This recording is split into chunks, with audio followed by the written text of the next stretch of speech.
उपस्थित अतिथिगण और समस्त ग्रामवासियों और मेरे प्यारे साथियों,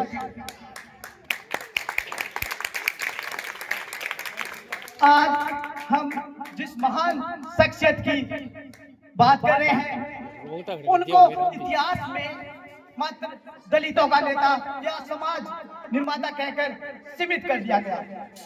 मैं आज आपको उन तथ्यों से रूबरू कराऊंगा जो डॉक्टर भीमराव अंबेडकर के जीवन के संघर्ष और हर नागरिक, हर महिला, हर पिछड़े वर्ग के लिए एक नई नींव रखी थी। कल्पना कीजिए, एक 9 साल का बालक मसूर स्टेशन पर पहुंचता है। शाम का समय था, वह अपने भाई और बहनों के साथ मसूर नामक स्टेशन पर पहुंचता है। वहां पर वह कारेगांव जाना चाहता है, लेकिन बैलगाड़ी वालों ने उनको बिठाने से इनकार कर दिया गया। बैलगाड़ी वाले ने इस शर्त पर मसूर स्टेशन से कारेगांव जाने के लिए तय हुआ कि वह 2 गुनी पैसे लेगा और एक और कंडीशन रखी थी कि मैं बैलगाड़ी नहीं चलाऊंगा, मैं पीछे चलूंगा और तुम ही बैलगाड़ी को चलाना। वह रास्ते में चलते चलते अंधेरा हो गया। अंधेरा होने के कारण उन बच्चों को प्यास लगने लगी। प्यास लगने के लिए पानी मांगा गया। बैलगाड़ी वाले ने पानी मांगने से मना कर दिया। पानी नहीं दिया गया क्योंकि वह एक दलित वर्ग से थे, क्योंकि अछूत माना गया था उनको, इसलिए पानी देने के लिए उनको मना कर दिया गया था।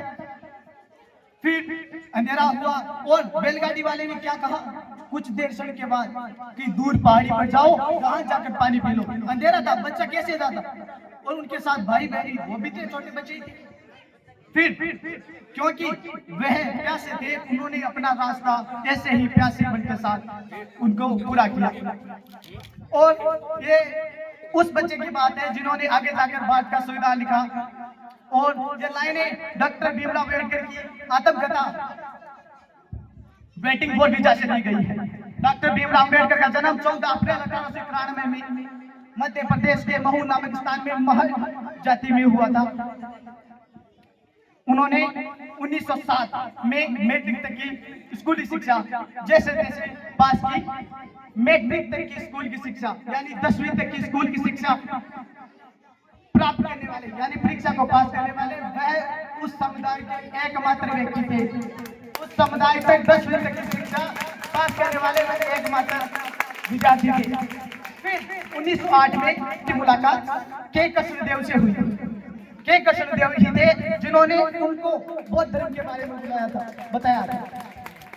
1909 की बात है, उन्होंने 12th यानी इंटरमीडिएट की परीक्षा समाप्त कर ली थी।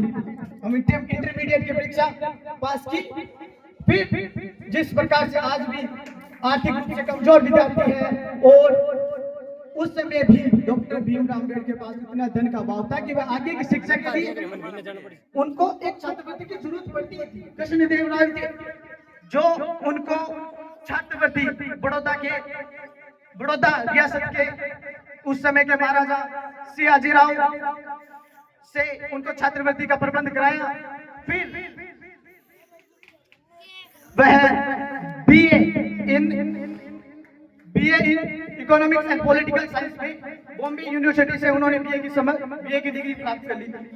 1915 की बात है, बड़ौदा सरकार में एक छात्रवृत्ति खुली जिसमें कोलंबिया विश्वविद्यालय अमेरिका से वहां की छात्रवृत्ति डॉक्टर भीमराव अम्बेडकर को वह छात्रवृत्ति मिली। वहां से डॉक्टर भीमराव अम्बेडकर ने master of arts in economics की डिग्री 1915 में समाप्त की। फिर वहां से लंदन चले गए क्योंकि उस समय सेकेंड विश्व युद्ध हो रहा था, इसलिए उनको वापस भारत आना पड़ा। 1917 में वो वापस भारत आए। 1917 में वापस भारत आए तब गांधी जी चंपारण में थे। भारत के पास 2 प्रकार की चुनौतियां थी, एक तो अंग्रेजों का अत्याचार, दूसरा आंतरिक भेदभाव। उस समय 1918-19 की बात है, गांधी जी अपने अधिकारों के लिए लड़ रहे थे और अम्बेडकर जी अपने अधिकारों के लिए लड़ रहे थे। 1918 1920 में साउथ कमेटी बनी, जिसमें डॉक्टर भीमराव अंबेडकर और करवे सिंह दलितों के लिए प्रत्यक्ष रूप से काम कर रहे थे। 1922 में फिर उन्होंने अपनी अधूरी शिक्षा के लिए वापस लंदन गए और वहां से इकोनॉमिक्स में मास्टर ऑफ साइंस की डिग्री प्राप्त की। फिर वहां से 1923 में एक पुस्तक प्रकाशित की, उसका नाम था द प्रॉब्लम ऑफ रूपी, जो आगे जाकर रिजर्व बैंक ऑफ इंडिया की स्थापना में महत्वपूर्ण भूमिका निभाई थी। उनके आर्थिक विचार थे जिसके कारण आज रिजर्व बैंक ऑफ इंडिया की स्थापना हुई थी। डॉक्टर भीमराव अंबेडकर थे जिन्होंने तीनों गोल में सम्मेलन में भाग लिया था, और डॉक्टर भीमराव अंबेडकर ने तीनों गोल में सम्मेलन में दलितों के लिए बात, दलितों का विचार, दलितों की जो परेशानियां हैं उनको तीनों गोल में सम्मेलन में उठाया था। जबकि महात्मा गांधी थे द्वितीय गोल में सम्मेलन में भाग लिया था। तब तक सबको पता चल गया था कि महात्मा गांधी और डॉक्टर भीमराव अंबेडकर के विचार अलग अलग हैं। वह द्वितीय गोल में सम्मेलन में देखने को मिला। जब उनका आमना सामना हुआ तो गांधी जी ने डॉक्टर भीमराव अंबेडकर तंज कसते हुए कहा कि मैं हिंदू धर्म के लिए आया हूँ, चाहे वो अछूत हो, चाहे वो किसी ब्राह्मण हो, चाहे सवर्ण। डॉक्टर भीमराव अंबेडकर ने कहा कि माना कि आप एक हिंदू के लिए आए हो, क्या हमें भी एकता मिली है? अगर आप आजादी ले लोगे तो क्या वो आजादी हमारे लिए समानता के बराबर होगी? हमें समानता नहीं गई है, एकता की बात करते हो, लेकिन क्या वह एकता इस हिंदू धर्म में हमें मिल रही है?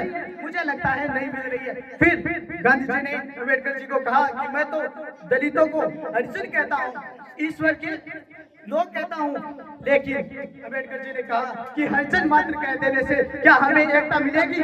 क्या हरिजन मात्र कहने से एकता मिलेगी? गांधी जी के पास कोई विचार नहीं था। अम्बेडकर जी ने कहा अगर एकता मिलेगी तो अगर हमारे राजनीतिक अधिकारों के लिए कुछ भी अगर हमें मिलेगा तो मैं उसका पूर्णतः समर्थन करूंगा, चाहे इससे हमें कोई किसी को पसंद आए चाहे ना आए, मैं इसका समर्थन करूंगा। गांधी जी ने कहा तो फिर तो अम्बेडकर साहब हमारे विचार अलग अलग हैं। तो डॉक्टर अम्बेडकर ने कहा मैं भी चाहता हूँ कि हमारे विचार अलग अलग हो।